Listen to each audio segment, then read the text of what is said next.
O cangaço foi um fenômeno social de bandidismo rural que ocorreu no Nordeste brasileiro entre o final do século XIX e as primeiras décadas do século XX. Esses bandos eram formados principalmente por indivíduos que, por diversas razões, desde injustiças sociais a vinganças pessoais, optaram por uma vida à margem da lei, vivendo de assaltos, saques e outras práticas violentas. Dentre os mais célebres cangaceiros, Virgulino Ferreira da Silva, o Lampião, destaca-se como o mais conhecido. Nascido em 1898, no sertão de Pernambuco, Lampião foi levado ao cangaço após conflitos intensos com a polícia, motivados inicialmente por questões familiares e desavenças locais. Com o tempo, sua fama de valentia e brutalidade se espalhou, atraindo seguidores e consolidando seu status de Rei do Cangaço. Sob seu comando, o bando realizava ataques a vilarejos e fazendas, lidando com extorsões e sequestros, mas também eram vistos por muitos como figuras de resistência contra as desigualdades e o abuso de poder das autoridades. O estilo de vida de Lampião era marcado por um misto de violência e certa nobreza. Adotava códigos próprios de honra e justiça, e sua figura foi cercada por uma aura quase mítica, com muitos o considerando um herói popular. Sua habilidade em escapar das volantes, tropas formadas por policiais e jagunços com o intuito de capturar cangaceiros, contribuiu para sua lenda. Lampião também inovou nas táticas de guerrilha e na comunicação visual do cangaço, adotando uniformes e chapéus decorados com estrelas e moedas, além de um porte ostensivo de armas. Maria Bonita, companheira de Lampião, juntou-se ao bando em 1930 e tornou-se a rainha do cangaço. Ela não apenas compartilhava a vida dura do sertão, mas também participava ativamente das decisões e dos combates, fortalecendo a imagem do casal no imaginário popular. Apesar do apoio de alguns coiteiros, pessoas que ofereciam abrigo e informações a cangaceiros, Lampião também acumulou muitos inimigos, incluindo fazendeiros, políticos e membros das forças policiais. Com o tempo, o cerco contra o cangaço se intensificou, especialmente sob a pressão do governo de Getúlio Vargas, que via no cangaço uma afronta à ordem e ao progresso que desejava implementar no Brasil. Em julho de 1938, as forças volantes, agora com melhores armamentos e estratégias mais eficazes sob a liderança do tenente João Bezerra, receberam informações cruciais de que os moradores Pedro de Cândido e seu irmão Durval Rosa eram os coiteiros que abrigavam e levavam alimentos para Lampião e seu bando em um local chamado Grota do Angico, no estado de Sergipe. O plano era simples, mas arriscado: cercar o acampamento durante a madrugada e surpreender os cangaceiros durante o sono, momento em que sua vigilância seria mais baixa. Na noite de 27 de julho de 1938, véspera do fim trágico de Lampião, 50 soldados embarcaram em canoas, cruzando silenciosamente o Rio São Francisco para desembarcar em Sergipe, na discreta prainha da Forquilha. Guiados pelo tenente João Bezerra, eles ignoravam os detalhes da missão, uma estratégia para evitar traições e garantir o sucesso da operação. Os irmãos coiteiros foram capturados pela polícia.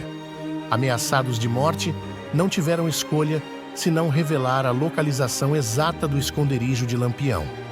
Após intensa tortura, entregaram as coordenadas necessárias ao tenente Bezerra. Às 2 horas da madrugada, dia 28 de julho, a tropa iniciou uma marcha árdua pela caatinga densa, enfrentando um terreno espinhoso sob uma escuridão impenetrável. Proibidos de usar lanternas, foram ajudados pelo solo úmido da chuva da noite anterior, que amaciava o som das folhas secas sob seus pés, ocultando seus movimentos. Após mais de 2 horas de caminhada cuidadosa, os soldados pararam no Alto das Perdidas. Foi ali que Bezerra preparou seus homens para o confronto iminente, dizendo: "Se preparem, quem morrer, morreu, quem escapar, escapou. pois vamos enfrentar Lampião, e será breve. A tensão era palpável. Enfrentar outros cangaceiros já era desafiador, mas Lampião era diferente. Uma lenda viva, temido por mais de 20 anos de combates brutais. Conhecido por seu método cruel de matar lentamente os feridos com seu punhal. Em um gesto de despedida, Bezerra passou cachaça a seus homens, um gole para cada, fortalecendo o espírito antes da batalha final contra o notório rei do cangaço. Pedro de Cândido, liderando os soldados com a esperança de anular sua própria sentença de morte, prometeu guiar a execução sumária de Lampião com um tiro surpresa de um local camuflado. Com a notícia ainda sendo assimilada pela tropa, os soldados foram divididos em grupos de combate, cada um com um roteiro e um comandante específico. Sargento Bezerra recebeu detalhes minuciosos sobre os acidentes topográficos do terreno do coiteiro, mas mesmo com essas informações, o sucesso na escuridão e no terreno irregular parecia incerto. A distribuição dos homens foi estrategicamente planejada. O tenente Bezerra ficou com 10 homens na encosta direita, formando o centro da linha de fogo.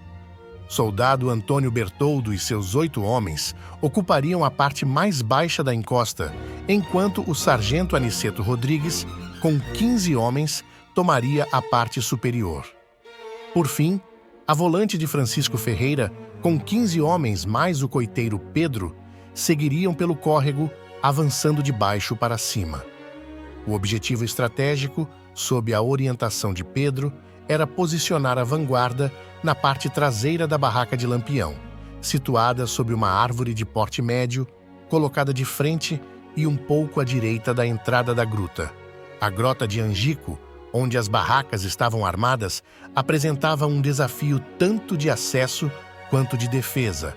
A caatinga, repleta de espinhos e pedras soltas, e o terreno inclinado dificultavam a movimentação, transformando o local em uma armadilha natural.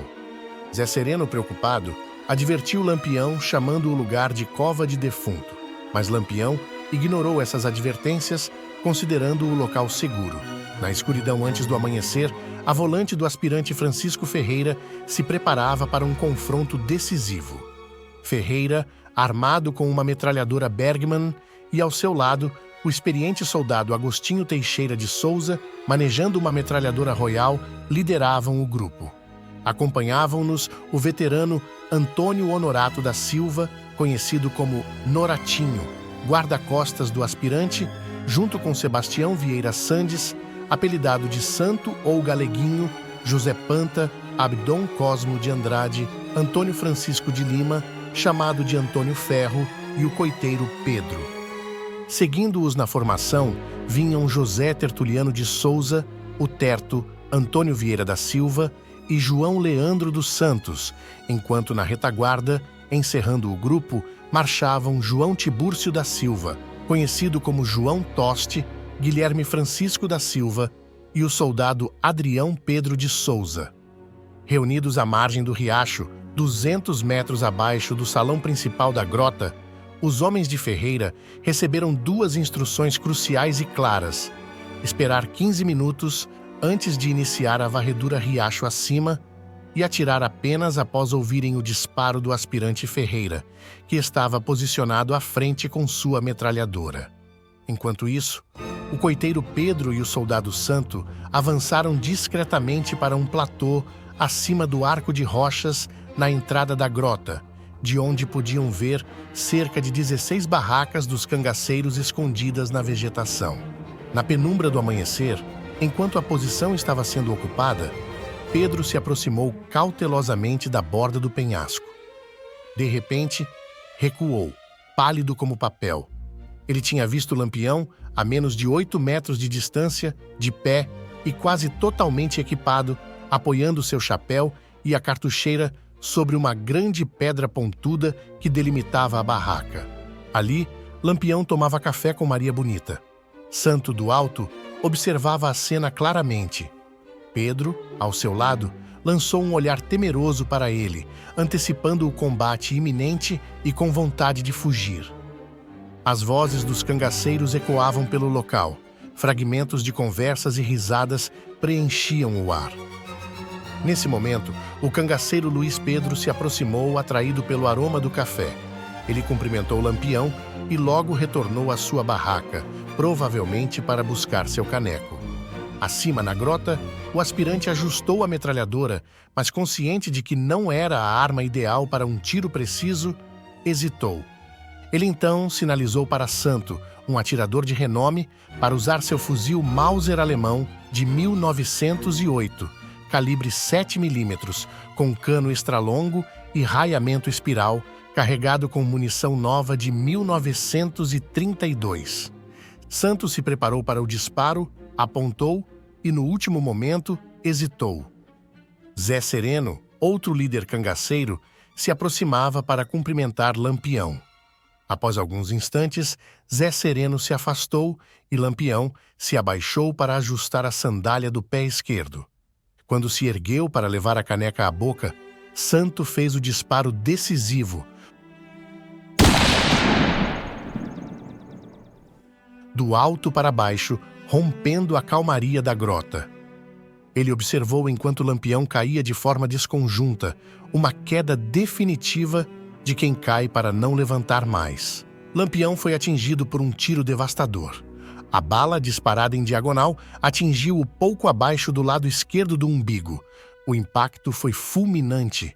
Ele caiu de costas, olhos vidrados no céu, marcando o fim do rei do cangaço com um único disparo.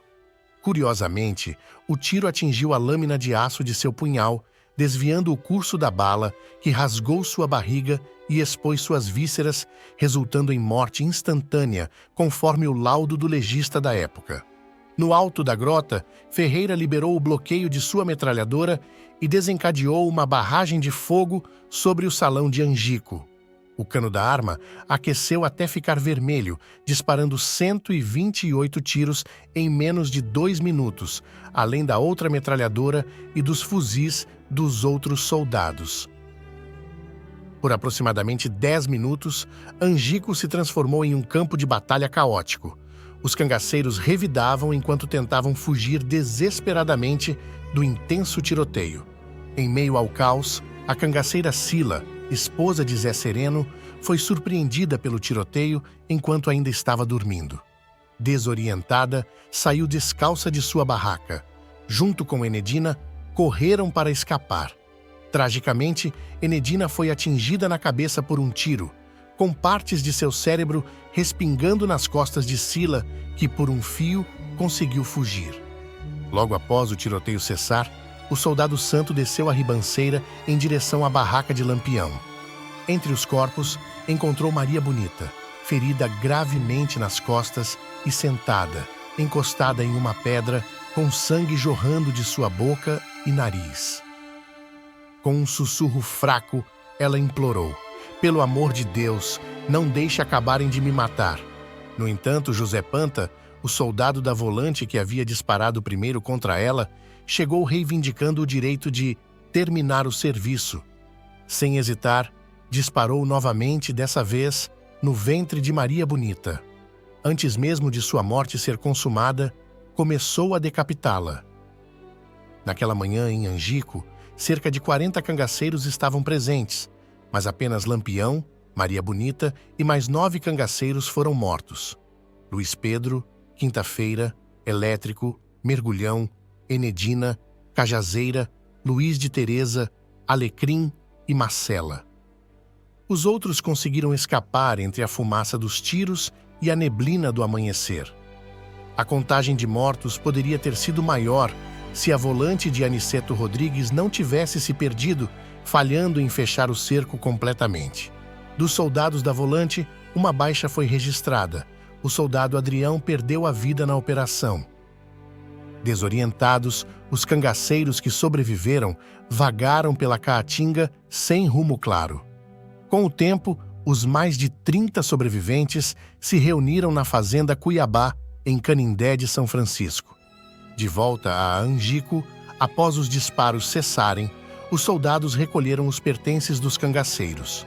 As cabeças decapitadas foram levadas até a cidade de Piranhas, onde foram fotografadas em frente à escadaria da prefeitura e, posteriormente, exibidas em diversas cidades como troféus de guerra.